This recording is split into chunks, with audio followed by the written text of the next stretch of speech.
미디어 특위가 민주당에서 발족돼 있죠. 네. 최근에 제가 소개하면 인사해 주십시오.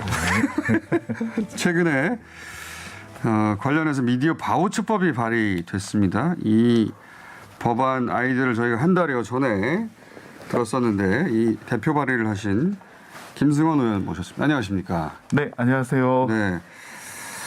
4월 달에 나오셨던가요, 그때? 네네. 예, 그때 이제 미디어 바우처 제도를 도입을 해보자 개념을 설명하셨는데 네네. 미디어 바우처법에 대해서 처음 듣는 분도 있을 수 있으니까 네. 일단 개념부터 설명해 주십시오. 예.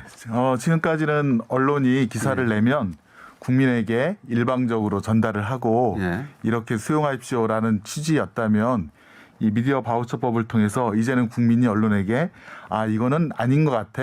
이거는 참 좋은 기사야라고 하면서 후원의 의미로 바우처를 갖다가 지급하는 거죠. 그 바우처가 기업에게는 언론에게는 매체력 평가의 기준이 되기도 하고 그 다음에 정부 광고비 집행의 기준이 되어서 언론도 굉장히 국민의 시선을 의식하게 될 겁니다. 사실 이 개념은 이미 다른 분야에서는 많이 활용되고 있죠. 그렇습니다. 네, 아프리카의 별풍선이라든가 네네네. 유튜브에도 그렇습니다. 네. 뭐라고 그러더라. 갑자기 생각이 안 나네. 유튜브에서도 그 유튜브 크리에이터에게 슈퍼챗이죠. 슈퍼챗을 쏘기도 하고. 네네네. 근데 이제 지금 이것은 우리나라의 인쇄 매체를 포함한 언론사들이 내는 기사에다가 네네. 이 기사는 좋습니다. 네네. 라고 보상을 주는 거 아닙니까? 그렇습니다. 근데 그 보상이 네. 상징적인 게 아니라 네. 실제 금전적인 보상인 거죠. 그렇습니다. 예. 그러려면 전 국민이 네. 쏠 수 있는 네, 그걸 네. 도토리라고 부르든 슈퍼챗이라고 부르든 네, 네. 아니면 별풍선이라고 부르든 네, 이게 네. 주어져야 되잖아요. 맞습니다. 네. 그걸 준다는 거죠 지금. 맞습니다. 그렇습니다. 그게 그리고 지금 예를 들어서 신문사들, 인쇄매체들 네. 1년 정부 광고비가 한 얼마나 되죠?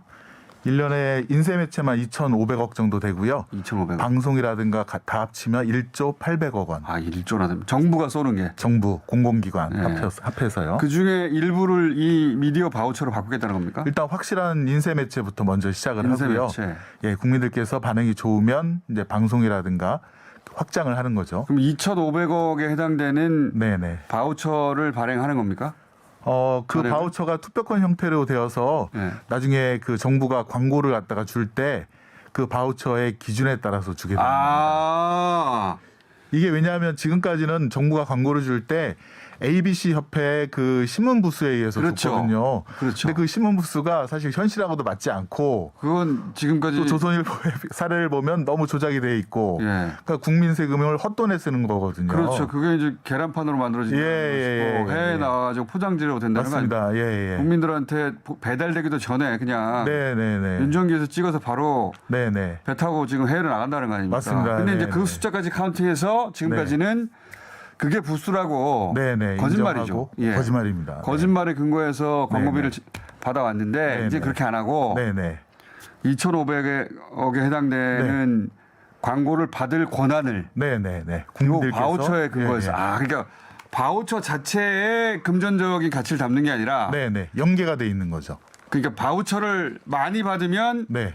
정부 광고료를 받을 수 있는 거거든요. 그렇습니다. 네네. 부수가 아니라 네, 국민들의 평가에 의해서. 네, 정부도 이제 정책의 홍보라든가 이게 필요하니까요. 근데 이게 또 좋은 게 지금까지는 언론의 보도로 인해서 피해를 입은 혹은 국민들께서 마음에 안 들었을 때 딱 두 가지 예컨대 정정 보도 하나, 예. 반론 보도 예. 딱 두 가지밖에 없었는데 이 미디어 바우처가 도입이 되면 국민들께서 더 적극적으로 이 기사 괜찮아.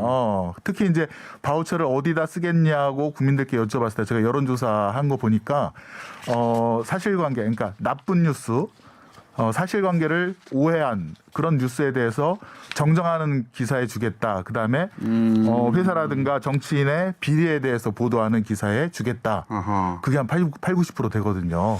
그러니까 국민들께서 올바름을 추구하시는 것 같아요. 이 미디어 바우처법을 통해서. 굉장히 신선한 네. 아이디어인데. 그러니까 예. ABC 부수, 사실 ABC 부수는 일반 국민들은 전혀 관여할 수가 없고 네, 어떻게 그렇습니다. 돌아가는지도 모르고 모릅니다. 자기들끼리만의 리그였기 때문에 네네. 그래서 그동안 이 일종의 사기극이 벌어지고 있었던 거죠. 네네. 근데 이제는 전 국민한테 주어진 이 바우처를 통해서 네. ABC 부수를 사실상 대체하는 거 아닙니까? 그렇습니다. 예. 오. 완전히 새로운 기준입니다. 언론 관계자들은 어떻게 이 바우처법에 대해서 판단? 지금 ABC 그 부수에 의해서 수혜를 누리던 언론은 좀 싫어하는데 조중동은 싫어하겠죠. 네네. 근데 거기에서도 배제된 중소 언론이라든가 지역 언론이라든가 네. 독립 언론들이 있거든요. 네.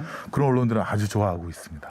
이게 이제 응원하고 있습니다. 그렇죠. 포탈에 노출하고도 또 상관이 있는 것 같습니다. 그렇습니다. 네. 예. 이게 포탈 노출이 제대로 돼야 그러니까요. 국민들께서 이제 바우처를 그런 사용하시니까. 기사가 있는지 없는지 네네. 그 접할 수 있는 방식 자체가 네네. 지금 전 국민의 60, 70%가 포탈을 통해서 본다고 하니까 네네네. 포탈 메인 화면에 네. 노출되지 않으면 네. 존재하는 줄 모르거든요. 네네네. 그렇습니다. 그래서 예. 지금 포탈도 지금 난리가 난 게 예. 구글이 지금 이제 뉴스 검색 서비스를 시작하고 예. 미디어 쪽 진출한다고 그러고 있거든요. 예. 또 그리고 그동안 포탈이 국민들에게 실망을 드린 부분들이 많아서 포탈의 그 검색 점유율이 굉장히 변화가 있었습니다. 아 그래요? 예전에 2017년도에 네이버가 80%가 넘었고 예. 다음이 한 10% 이상, 그다음에 구글이 한 5%였는데 예. 지금은 네이버도 이제 한 58%로 뚝 떨어졌고요. 다음은 3%로 떨어졌습니다. 그 대신 구글이 30몇 프로로 올라왔습니다. 예. 그건 검색 서비스죠. 예, 검색 서비스. 근데 거기다가 구글이 또 넷플릭스와 같은 거대 그 다국적 기업이 인앱 결제라고 해서 강제적으로 구글 통해서만 결제를 하겠다. 그다음에 뉴스 서비스도 제공하겠다라고 하면 이 점유율이 네이버 다음도 과연 우리나라에서 살아남을 수 있을까라는 고민을 하게 된 거죠. 그래서 결국 뉴스 서비스를 제공하는 거에 대한 변화가 필요하다라고 해서 지금 포털과 많은 얘기를 좀 나누고 있습니다. 포탈, 그러니까 언론 관계자들은 뭐 조중동처럼 지금 기존의 ABC 부수에서 돈을 정부 광고를 잘 받았던 곳에서는 그렇죠. 이미 잘 세팅되어 있는데 자기들 편하게 네네네. 바뀌는 게 싫겠지만 네네네. 그 외에 사실상 모든 언론사가 다 반길 일이 예, 많고. 예, 그렇습니다. 근데 이제 포탈은 이걸 어떻게 받아들이냐 이걸 제가 질문 드린 셈인데 네네. 지금 말씀은 포탈도 이걸 반긴다는 겁니까? 말하자면? 포탈도 살아남기 위한 새로운 대안, 또 세계 거대 언론으로부터 구글 같은 거대 기업으로부터 살아남기 위해서 저희가 예컨대 인앱 결제를 강제하는 것을 방지하는 법안이라든가 포탈도 요구하는 것들이 좀 있습니다. 그런데 그런 것과 포탈의 뉴스 검색 서비스를 같이 이렇게 의논을 하면 답이 나올 것 같은데요. 일단 저희가 추구하는 방향은 포탈의 초기 화면에 뉴스가 강제로 떠서 예. 국민들이 강제로 읽게 하는 것을 방지하는 그런 강제로 뜬다기보다는 초기 화면에 뜨니까 일단은 초기 먼저. 화면에 자기들 마음대로 뿌려주는 거죠. 예, 그래서 그러면 국민은 이제 일방적으로 수용만 하고 그렇죠. 국민들은 예. 선택권이 없다 보니까 네네.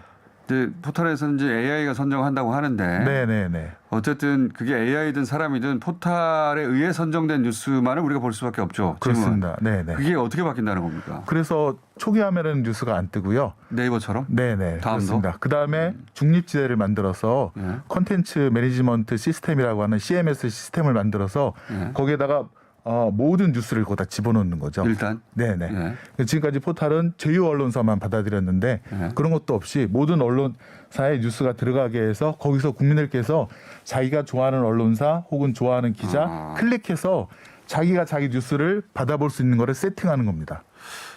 어떨까요? 그러면? 뉴스를 개인화한다는 거죠, 말하자면. 그렇습니다. 이게 지금 논의되고 있는 방향이죠, 이게.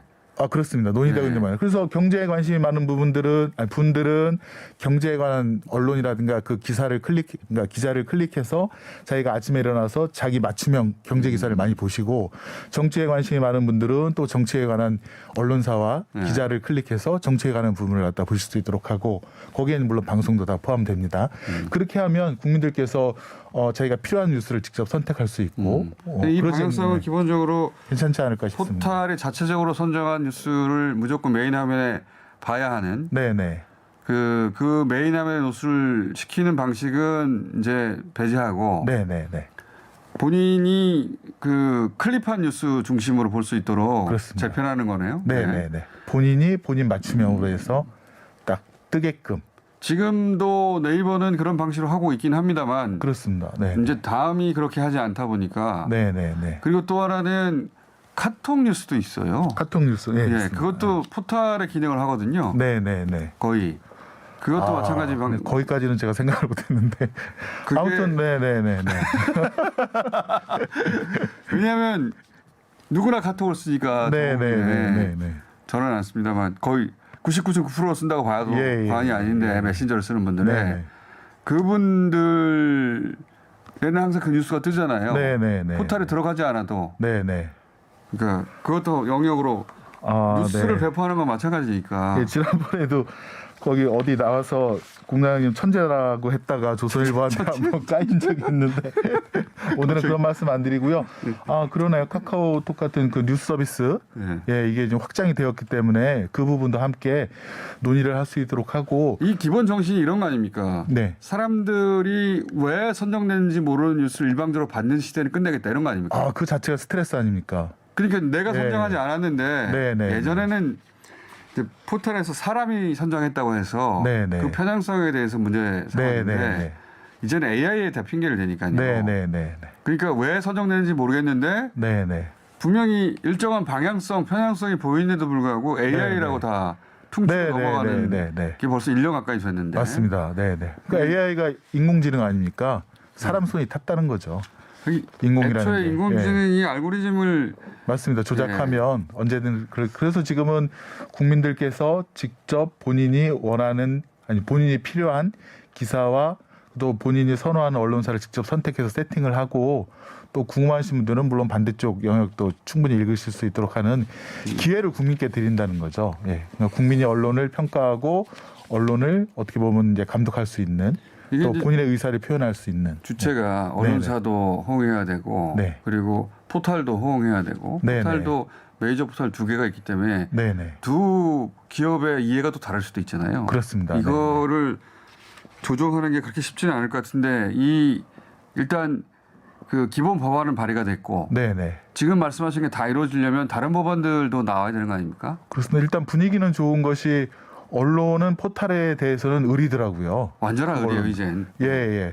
근데 그 우리나라 토종 포털이라고 하죠. 토종 포털도 해외 거대 포털에 대해서는 또 의리더라고요. 그러니까 그 의뢰 입장에서 아쉬운 부분들을 잘 이렇게 조율해서. 믹서를 해주면 이게 될 텐데 또 저희 정치권이 중심이 되면 또 뭐 편향적이다 이렇게 얘기를 하니까 차라리 그런 권력을 국민들께 드리는 거죠.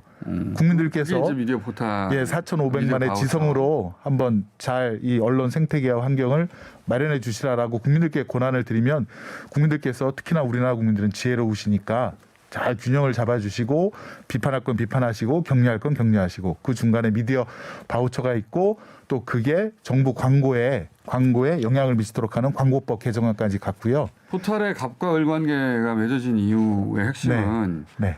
포털에서 이제 수익이 나오거든요. 그렇습니다. 네. 네, 네. 네. 포털에서 수익이 나오는데 그 수익을 이제 그 권한을 일반 국민한테 돌려주면 네, 그 네. 관계가 다시 네. 균형을 잡을 수 있죠. 그 저희가 알고 있기로 포털이 예컨대 신문 기사를 통해서 이용객 증가로 2조 원의 수익이 있다면 언론에다가는 5천억 정도를 예. 클릭수에 의해서 준다고 배분하는, 합니다. 예. 그러니까 클릭수를 보면 그 클릭을 받기 위해서 되게 선정적이고 제목, 낚시성. 제목과 내용이 상관없는. 네네네. 예. 국민들은 그거 보시면 짜증나고. 근데 실제 그 기사를 일일이 다 클릭하기보다는 네.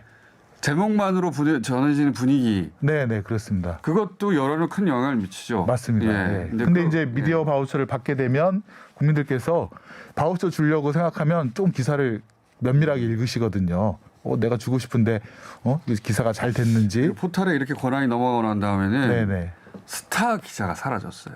그렇습니다. 예전에는 예. 기사를 읽고 네네. 그 기자의 그 관점과 문장에 반해서 네. 그 신문을 읽게 되고 그 기자는 스타가 되고 네네. 명성을 얻고 이런 전 세계 다 마찬가지거든요. 우리도 그랬고. 네네네. 그게 사라졌어요. 이제 기사가 누군지도 모르겠고 네네. 예, 그냥 포탈에 네네. 그냥 정보 입력하는 사람들로 예, 거의 예. 취급을 포탈로부터도 받고 기자 스스로도 그렇게 스스로 자기를 네. 매일매일 기사를 수십 개 입력하다 보니까 네, 맞는 말씀이고 이 미디어 바우처법이 시행이 되면 예, 근데 팬덤이 생길 것 같습니다. 좋은 기사, 그렇죠. 발로 뛰는 기사를 쓴 기자에 대해서 국민들의 많은 지지가 있을 거고, 예, 그렇게 될 것 같고요. 발의가 됐는데 네. 야당에서는 반대가 없습니까?